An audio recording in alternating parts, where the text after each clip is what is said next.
আসসালামু আলাইকুম সুপ্রিয় চাকরি প্রত্যাশী ভাই বোনেরা যে যেখান থেকে আজকে আমাদের এই গুরুত্বপূর্ণ ইংরেজি লেকচারটুকু দেখছেন সবাইকে অনেক অনেক ধন্যবাদ জানিয়ে আজকের ভিডিওটি শুরু করছি।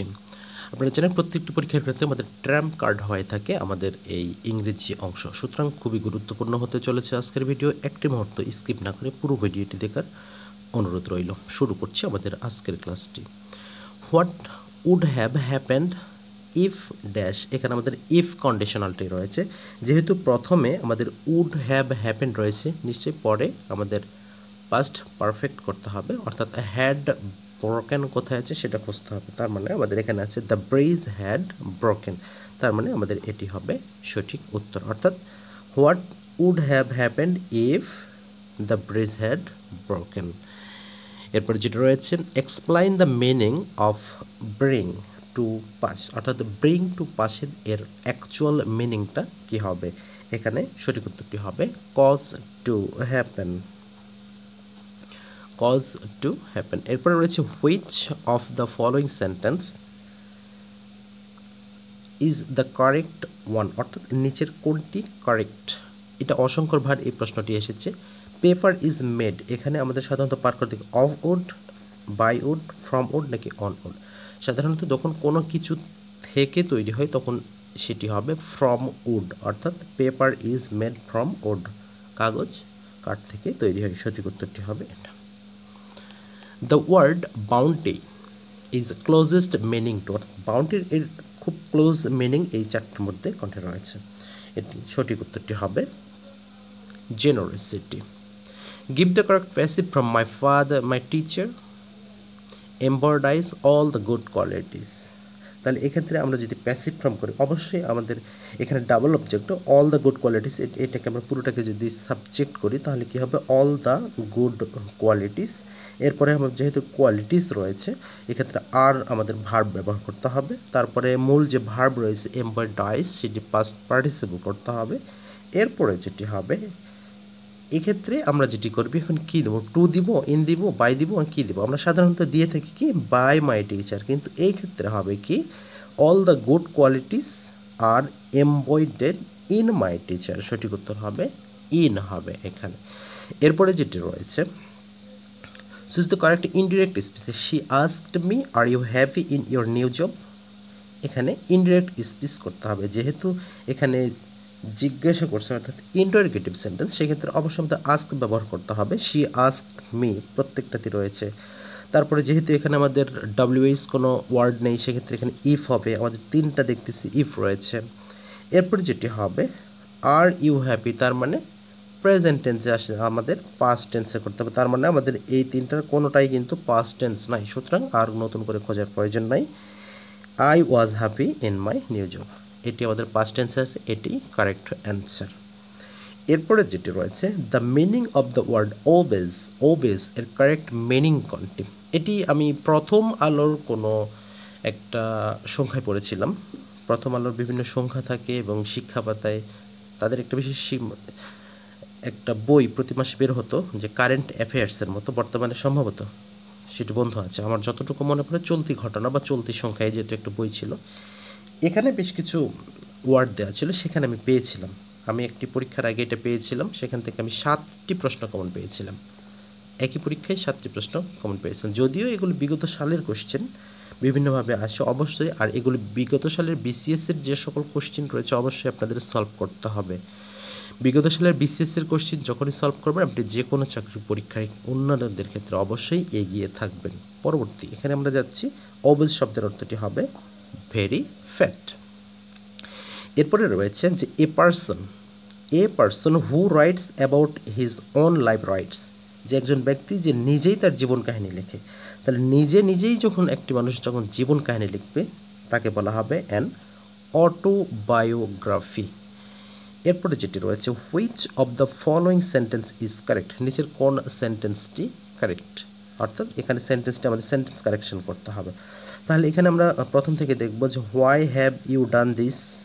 আপাতত দৃষ্টিতে আমার মনে হচ্ছে এটি ঠিক আছে, আমরা পরেরটাও দেখব। হোয়াই ইউ হ্যাড, তার মানে এখানে ইউটা আগে আসছে, এটা না হওয়ার সম্ভাবনা বেশি। হোয়াই ইউ হ্যাভ এটিও একই কথা। Why did you done this, এটা তার মানে আমাদের এটি right answer. Why have you done this. এরপরে যেটা what will be the correct preposition, অর্থাৎ এখানে আমাদের প্রিপোজিশন করতে হবে I am not good dash translation. এক্ষেত্রে আমরা বলি যখন গুড ব্যবহার করা হবে গুডের পরে, তার মানে অর্থাৎ এখানে দক্ষতা, গুড অ্যাট আমরা যে ফ্রেজ ব্যবহার করি এক্ষেত্রে আমরা বলি দক্ষতা অর্থে বা ভালো অর্থে, সেক্ষেত্রে আমরা বলি I am not bad at, এখানে টেনিস দিয়ে সবচেয়ে বেশি এবার প্রশ্নটা এসেছে, এখানে ট্রান্সলেশন দেওয়া আছে ডান তৈরি, I am not good at translation, তার মানে এখানে হবে। তবে যখন ইন্টারেস্ট থাকবে এখানে একটা question I am no interest যদি এরকম থাকে তখন কিন্তু হবে ইন। খুব ভালোভাবে বিষয়টি খেয়াল করবে, যখন নট এখানে গুড থাকবে তখন অ্যাড ব্যবহার করা হবে, যখন ইন্টারেস্ট থাকবে তখন কিন্তু ইন ব্যবহার হবে। সুতরাং খুবই গুরুত্বপূর্ণ তথ্যগুলো আপনাদের দিচ্ছি, যদি মনে রাখতে পারেন চাকরির পরীক্ষার ক্ষেত্রে অবশ্যই আপনারা এগিয়ে থাকবেন ইনশাআল্লাহ। এরপরে যেটি রয়েছে যে which is the noun of the word beautiful, বিউটিফুলের নাউন ফর্ম কোনটি? আমরা কিন্তু খুব দ্রুত করে ফেলি কি বিউটিফাই, আসলে বিউটিফাই তো নাউন না, নাউনটা হবে বিউটি অর্থাৎ সৌন্দর্য। আচ্ছা এরপর রয়েছে যে feel in the blank appropriate preparation, আবার একটা রয়েছে হ্যারি আপ দ্রুত করো we have to go dash 5 minutes. এখানে একটা কথা আছে যে আমরা একটা নির্দিষ্ট সময়ের মধ্যে যদি যেতে চাই তখন আমরা কি ব্যবহার করব, আর যদি নির্ধারিত অর্থাৎ সঠিক সময়ে যেতে চাই তখন কি করব। যখন আমরা বলবো উই হ্যাভ টু গো, এখানে রয়েছে 5 মিনিটস, তার মানে কি একটা নির্ধারিত সময় বোঝাচ্ছে, অর্থাৎ এই সময়ের মধ্যে আমাকে পৌঁছাতে হবে, তখন আমরা ব্যবহার করব কি ইন, অর্থাৎ হ্যারি আপ দ্রুত করো we have to go in 5 minutes, আমরা 5 মিনিটের মধ্যে আমাদের যেতে হবে, উই হ্যাভ টু গো যেতে হবে ইন 5 মিনিটস 5 মিনিটের মধ্যে। তবে যদি এখানে থাকতো জাস্ট টাইম দেওয়া থাকতো যে 6:30 5:30 1:30 বা যে কোনো ফিক্সড টাইম দেওয়া থাকতো তখন এখানে হতে অন, যে উই হ্যাভ বা we are going to on এরকম, অর্থাৎ ফিক্সড টাইম থাকলে অন, আর যদি একটা নির্ধারিত সময়ের মধ্যে পৌঁছানোর কথা বলে বা যাওয়ার কথা বলে সেক্ষেত্রে হবে ইন। আশা করছি বুঝতে পেরেছেন। এরপরে যেটি রয়েছে fill in the blank appropriate preposition, এটা তো আমরা করে ফেললাম এখানে ইন। এরপরে আইডেন্টিফাই দ্য ইম্পারেটিভ সেন্টেন্স, আমরা জানি ইম্পারেটিভ সেন্টেন্স আসলে কি আদেশ নিষেধ অনুরোধ এরকম থাকবে, ইম্পারেটিভ সেন্টেন্সের সংজ্ঞা যেটা বলে। এখানে আছে I shall go to college, আমি কলেজে যাব, এটাতে বিবৃতি, তার মানে assertive. Matin is singing a song, এটা আমাদের প্রেজেন্ট কন্টিনিউয়াস হচ্ছে। It has been raining since morning, এটা আমাদের প্রেজেন্ট পারফেক্ট কন্টিনিউয়াস হচ্ছে। স্ট্যান্ড আপ উঠে দাঁড়াও, তার মানে এটা আদেশ হতে পারে, স্ট্যান্ড আপ টিচার বলতে পারে, তার মানে এটাই আমাদের ইম্পারেটিভ সেন্টেন্স। এরপর আমাদের যেটি রয়েছে fill in the gap with suitable word, এবারে কিন্তু আমাদের কোনো প্রিপোজিশন আর্টিকেল কোনো কিছু নেই, এবারে একটা নির্ধারিত ওয়ার্ড বলেছে, সেই ওয়ার্ড দ্বারা আমাদের এই to stay healthy we must plan to have a balance dash, যে আমাদের যদি স্বাস্থ্যবান বা সুস্বাস্থ্য আমাদের রাখতে হয় তাহলে আমাদের we must plan to have a balance, তার মানে কি আমাদের একটা সুষম খাবার প্রয়োজন, আমাদের শরীর সুস্থ রাখতে গেলে আমাদের সুষম খাবার দরকার। তার মানে এখানে যেটি হবে কি আমরা কিন্তু সাধারণত বলি কি যে ফুড, ফুড মানে তো খাবার, তার মানে ব্যালেন্স ফুড না, যখনই আমরা খাবারের কথা বলবো তখন ফুড হবে, বাট যখন সুষম খাবারের কথা বলবো তখনই কিন্তু আমাদের এখানে হবে ব্যালেন্স ডায়েট, এই কথাটা বলতে হবে। তার মানে সঠিক উত্তরটা আমাদের হবে এখানে ডায়েট। এরপর বলছে আবারও একটি রয়েছে fill in the blank with a suitable word, আবারও একটা রয়েছে the rich should not look down dash the poor, look down, the rich অর্থাৎ ধনীরা, শুড নট লুক ডাউন দেখতে পারে না, ড্যাশ দ্য পুর কাদেরকে, এখানে দেখতে পারে না, এই ক্ষেত্রে আমরা ব্যবহার করব আপন, আপন দ্য পুর। এরপরে আমাদের যেটি রয়েছে I took a map with me as I didn't want to dash my way on the journey, তার মানে এখানে কি হবে I didn't want to dash, এখানে lost lose কোনটা হতে পারে, তাহলে এখানে লস, সঠিক উত্তরটি I didn't want to lose my way on the journey, আমি আমার ভ্রমণের ক্ষেত্রে আমি আমার পথ হারাতে চাই না। এরপরে যেটা রয়েছে every driver must be held dash his on action, অবশ্যই এখানে হবে প্রত্যেকটা ড্রাইভার মাস্ট বি অবশ্যই হেল্ড ড্যাশ রেসপন্সিবল টু নাকি ফর, এখানেই কথা আছে রেসপন্সিবল টু নাকি ফর হিজ অন অ্যাকশন, তার মানে একজন ড্রাইভার অর্থাৎ প্রত্যেকটা ড্রাইভারের অবশ্যই নিজের কাজের প্রতি দায়িত্বশীল হতে হবে, তার মানে রেসপন্সিবল ফর হিজ অ্যাকশন, তার কার্যক্রমের উপর দায়িত্বশীল থাকা প্রয়োজন। এরপর আমাদের যেটি রয়েছে যে through thick and thin, through thick and thin means কি, এখানে আন্ডার অল কন্ডিশন, এটি একটি phrase.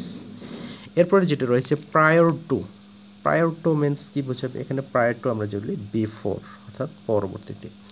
Nobody knocked him down, it was dash, nobody knocked him down, it was an accident.